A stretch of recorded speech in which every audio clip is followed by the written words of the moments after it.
Hello guys, welcome to Tanishq study hub. आज हम Lucent Rajasthan GK के कुछ बहुत ही महत्वपूर्ण क्वेश्चन देखेंगे जो आपके रीट और पटवार जैसे एग्जाम में जरूर आएंगे। तो चलिए क्वेश्चन शुरू करते हैं। Lucent Rajasthan GK 30 important question. चलिए शुरू करते हैं। हमारा पहला प्रश्न है, सुगन चिड़ी को किस लोक देवता का स्वरूप माना जाता है? सुगन चिड़ी को किस लोक माता का स्वरूप माना जाता है? इसका राइट आंसर है ऑप्शन नंबर सी, आयड़ माता। सुगन चिड़ी को आड़ माता का स्वरूप माना जाता है। ठीक है, चलिए अगला प्रश्न। बालिंद जी के गुरु कौन थे? बालिंद जी के गुरु कौन थे? इसका राइट आंसर है ऑप्शन नंबर ए, दादू दयाल जी बालिंद जी के गुरु थे। ठीक है, चलिए अगला प्रश्न। राजस्थान का मोलेला गांव किस हस्तकला के लिए प्रसिद्ध है? राजस्थान का मोलेला गांव किस हस्तकला के लिए प्रसिद्ध है? इसका राइट आंसर है option number A, terracotta. Rajasthan का मोलेला गांव टेरिकोटा हस्तकला के लिए प्रसिद्ध है। ठीक है, चलिए अगला प्रश्न। राजस्थानी संस्कृति में जानोटन क्या है? राजस्थानी संस्कृति में जानोटन क्या है? इसका आंसर है ऑप्शन नंबर ए, वर पक्ष की ओर से दिया जाने वाला भोज। राजस्थानी संस्कृति में जानोटन वर पक्ष की ओर से दिया जाने वाला भोज कहलाता है। ठीक है, चलिए अगला प्रश्न। भील जनजाति में काछावू कौन पहनता है? भील जनजाति में काछावू कौन पहनता है? इसका राइट आंसर है ऑप्शन नंबर बी, महिलाएं। भील जनजाति में काछावू महिलाएं पहनती है। ठीक है, चलिए अगला प्रश्न। राजस्थानी संस्कृति में ओलंदी क्या है? राजस्थानी संस्कृति में ओलंदी क्या है? इसका राइट आंसर है ऑप्शन नंबर सी, नववधु के साथ जाने वाली लड़की या स्त्री। राजस्थानी संस्कृति में ओलंदी नववधु के साथ जाने वाली लड़की या स्त्री को कहते हैं। ठीक है, चलिए अगला प्रश्न। चंदू जी का गढ़ा तथा बोडीगामा स्थान किसके लिए विख्यात है? चंदू जी का गढ़ा तथा बोडीगामा स्थान किसके लिए विख्यात है? इसका आंसर है ऑप्शन नंबर ए, तीर कमान निर्माण के लिए। चंदू जी का गढ़ा तथा बोडीगामा स्थान तीर कमान निर्माण के लिए प्रसिद्ध है या विख्यात है। ठीक है, चलिए अगला प्रश्न। वल्य आभूषण कहाँ पहना जाता है? वल्य आभूषण कहाँ पहना जाता है? इसका राइट आंसर है ऑप्शन नंबर डी, हाथों में। वल्य आभूषण हाथों में पहना जाता है। ठीक है, चलिए अगला प्रश्न। सबसे तेज मेमोरी है, सबसे तेज मेमोरी है। इसका राइट आंसर है option number D, cache memory. Cache memory सबसे तेज मेमोरी होती है। ठीक है, चलिए हमारा अगला प्रश्न है, कुंजी पटल की मुख्यतः कौन सी कुंजी के प्रयोग से प्रोग्राम रद्द हो जाता है? कुंजी पटल की मुख्यतः कौन सी कुंजी के प्रयोग से प्रोग्राम रद्द हो जाता है? इसका राइट आंसर है ऑप्शन नंबर डी, एस्केप कुंजी। कुंजी पटल की एस्केप कुंजी के प्रयोग से प्रोग्राम रद्द हो जाता है, कैंसिल हो जाता है। ठीक है, चलिए अगला प्रश्न। जाहर पीर के नाम से कौन से लोक देवता को जाना जाता है? जाहर पीर के नाम से कौन से लोक देवता को जाना जाता है? इसका राइट आंसर है option number D, Goga ji. Goga ji को जाहर पीर के नाम से भी जाना जाता है। ठीक है, चलिए अगला प्रश्न। गत 3 दशकों में राजस्थान में 90% से अधिक गांव किस कृषिगत वर्ष में अप्रत्याशित अकाल व सूखे से पीड़ित हुए हैं?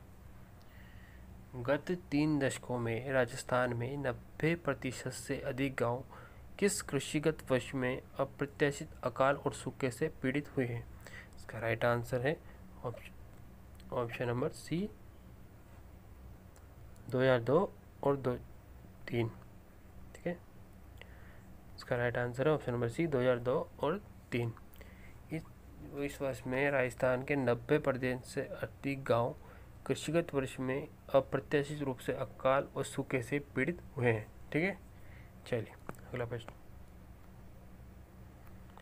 राजस्थान में अंध व धूसर क्षेत्रों की बढ़ती हुई संख्या के मद्देनजर भारत के केंद्रीय भूजल प्राधिकरण ने राज्य के किन प्रशासनिक खंडों में भूमिगत जल दोहन पर पूर्ण रोक लगा दी है?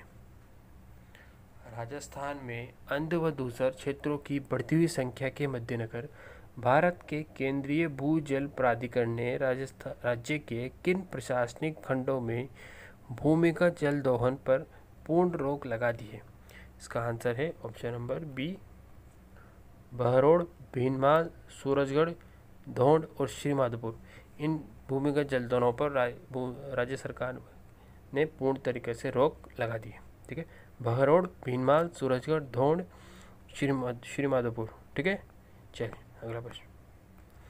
वर्ष 2011 की जनगणना के अनुसार राजस्थान की कुल 3 करोड़ श्रम शक्ति में कितने बेरोजगार व्यक्ति आंके गए हैं?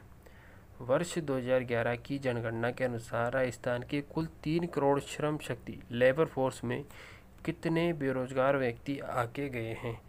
इसका राइट आंसर है ऑप्शन नंबर डी, 33 लाख। ठीक है, चलिए अगला प्रश्न। सी रंगराजन विशेषज्ञ दल की रिपोर्ट 2014 के अनुसार वर्ष 2011-12 में राजस्थान की कुल जनसंख्या में कितने व्यक्ति निर्धन आके गए? इसका राइट आंसर है ऑप्शन नंबर बी, 1.15 करोड़। सी रंगराजन विशेषज्ञ दल रिपोर्ट 2014 के अनुसार वर्ष 2011-12 में राजस्थान की जनसंख्या में कुल 1.15 करोड़ व्यक्ति निर्धन आके गए हैं। ठीक है, चलिए अगला प्रश्न। अमरावती स्तूप का निर्माण किस काल में हुआ? अमरावती स्तूप का निर्माण किस काल में हुआ? इसका राइट आंसर है ऑप्शन नंबर सी, शातवाहन काल। अमरावती स्तूप का निर्माण शातवाहन काल में हुआ है। ठीक है, चलिए अगला प्रश्न। 1873 ईस्वी में भरहुत स्तूप की खोज किसने की? 1873 ईस्वी में भरहुत स्तूप की खोज किसने की थी? इसका राइट आंसर है ऑप्शन नंबर बी, कनिंघम। 1873 ईस्वी में भरहुत स्तूप की खोज कनिंघम ने की थी। ठीक है, चलिए अगला प्रश्न। जयपुर में रामप्रकाश थिएटर की स्थापना किस महाराजा के काल में हुई? जयपुर में रामप्रकाश थिएटर की स्थापना किस महाराजा के काल में हुई थी? इसका राइट आंसर है ऑप्शन नंबर ए, महाराजा राम सिंह द्वितीय। जयपुर में रामप्रकाश थिएटर की स्थापना महाराजा राम सिंह द्वितीय के काल में हुई थी। ठीक है, चलिए अगला प्रश्न। बम नृत्य कहाँ का प्रसिद्ध नृत्य है? बम नृत्य कहाँ का प्रसिद्ध नृत्य है? इसका राइट आंसर है ऑप्शन नंबर ए, अलवर और भरतपुर। बम नृत्य अलवर और भरतपुर का प्रसिद्ध नृत्य है। ठीक है, चलिए अगला प्रश्न। अलवर क्षेत्र के लोक देवी के रूप में किसे मान्यता प्राप्त है? अलवर क्षेत्र की लोक देवी के रूप में किसे मान्यता प्राप्त है? इसका राइट आंसर है ऑप्शन नंबर सी, जिलानी माता। अलवर क्षेत्र की लोक देवी के रूप में जिलानी माता को मान्यता प्राप्त है। ठीक है, चलिए अगला प्रश्न। भीलों में छेड़ा फाड़ना क्या है? भीलों में छेड़ा फाड़ना क्या है? इसका राइट आंसर है ऑप्शन नंबर बी, तलाक। भीड़ों में छेड़ा फाड़ना का मतलब है तलाक लेना या तलाक। ठीक है, चलिए अगला प्रश्न। निम्न में से किस महाराज के दरबार में 22 कवि, 22 ज्योतिषी, 22 संगीतज्ञ एवं 22 विषय विशेषज्ञ के रूप में गंधर्व 22 विद्यमान थी? निम्न में से किस महाराजा के दरबार में 22 कवि, 22 ज्योतिषी, 22 संगीतज्ञ और 22 विषय विशेषज्ञ के रूप में गंधर्व 22 विद्यमान थी? इसका राइट आंसर है ऑप्शन नंबर डी, महाराजा प्रताप। महाराजा प्रताप के दरबार में 22 कवि, 22 ज्योतिषी, 22 संगीतज्ञ और 22 विशेषज्ञ के रूप में गंधर्व 22 विद्यमान थी।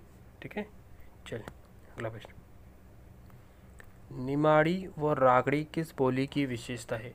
निमाड़ी और रागड़ी किस बोली की विशेषता है? इसका राइट आंसर है option number C, Malvi. Nimadi और रागड़ी मालवी बोली की विशेषता है। ठीक है, चलिए अगला प्रश्न। अलखिया संप्रदाय की स्थापना किसने की? अलखिया संप्रदाय की स्थापना किसने की? इसका राइट आंसर है option number A, Lalgiri. Lalgiri जी ने अलखिया संप्रदाय की स्थापना की थी। ठीक है, चलिए अगला प्रश्न। 2016 में संयुक्त राज्य अमेरिका के राष्ट्रपति चुनाव में डोनाल्ड ट्रंप किस राजनीतिक दल के उम्मीदवार थे? 2016 में संयुक्त राज्य अमेरिका के राष्ट्रपति चुनाव में डोनाल्ड ट्रंप किस राजनीतिक दल के उम्मीदवार थे? इसका राइट आंसर है option number B, Republican party. 2016 के संयुक्त राज्य अमेरिका के राष्ट्रपति चुनाव में डोनाल्ड ट्रंप रिपब्लिक पार्टी के उम्मीदवार थे। ठीक है, चलिए अगला प्रश्न। भारत सरकार का नीति आयोग कब से अस्तित्व में आया है? भारत सरकार का नीति आयोग कब से अस्तित्व में आया है? इसका राइट आंसर है ऑप्शन नंबर सी, 1 जनवरी 2015 से भारत सरकार का नीति आयोग अस्तित्व में आया है। ठीक है, चलिए अगला प्रश्न। भारत की जीएसटी परिषद का अध्यक्ष है? भारत की जीएसटी परिषद का अध्यक्ष है। इसका राइट आंसर है ऑप्शन नंबर बी, वित्त मंत्री। वित्त मंत्री भारत की जीएसटी परिषद का अध्यक्ष है। ठीक है, चलिए अगला प्रश्न है, क्षेत्रफल के अवरोही क्रम में विश्व के महासागरों या सागरों का निम्न में से सही अनुक्रम कौन सा है? क्षेत्रफल के अवरोही क्रम में विश्व के महासागरों या सागरों का निम्न में से सही अनुक्रम कौन सा है? इसका राइट आंसर होगा ऑप्शन नंबर ए। क्षेत्रफल के अवरोही क्रम में विश्व के महासागरों का निम्न में सही अनुक्रम सही है, वो है अटलांटिक महासागर, उसके बाद हिंद महासागर, फिर आर्कटिक महासागर, फिर दक्षिण चीन महासागर। ठीक है, यह है इसका अवरोही क्रम। ठीक है, चलिए अगला प्रश्न। कर्क रेखा व 80 डिग्री पूर्वी देशांतर भारत को 4 चतुर्थांशों में विभाजित करते हैं। किस चतुर्थांश में कपास उत्पादन के सर्वाधिक क्षेत्र स्थित है? कर्क रेखा व 80 डिग्री पूर्वी देशांतर भारत को 4 चतुर्थांशों में विभाजित करते हैं। किस चतुर्थांश में कपास उत्पादन के सर्वाधिक क्षेत्र स्थित हैं? इसका राइट आंसर है ऑप्शन नंबर बी, दक्षिण पश्चिम। दक्षिण पश्चिम चतुर्थांश में कपास उत्पादन के सर्वाधिक क्षेत्र स्थित हैं। ठीक है, चलिए अगला प्रश्न। भारत के सूती वस्त्र उद्योग के मुंबई से अहमदाबाद की ओर स्थानांतरण की प्रवृत्ति का मूल कारण क्या है? भारत के सूती वस्त्र उद्योग के मुंबई से अहमदाबाद की ओर स्थानांतरण की प्रवृत्ति का मूल कारण क्या है? का राइट आंसर है ऑप्शन नंबर बी, अहमदाबाद में भूमि मुंबई की अपेक्षा सस्ती है। इस कारण भारत के सूती वस्त्र उद्योग मुंबई से अहमदाबाद की ओर शिफ्ट हो गए। ठीक है गाइस, ये थे हमारे लूसेंट जीके के 30 इंपॉर्टेंट क्वेश्चन जो आपके रीट और पटवार जिस एग्जाम में जरूर आएंगे। इसी वीडियो के लिए बने रहिए, तब तक के लिए लाइक, शेयर और सब्सक्राइब, और थैंक यू। पढ़ते रहिए। जय हिंद, वंदे मातरम।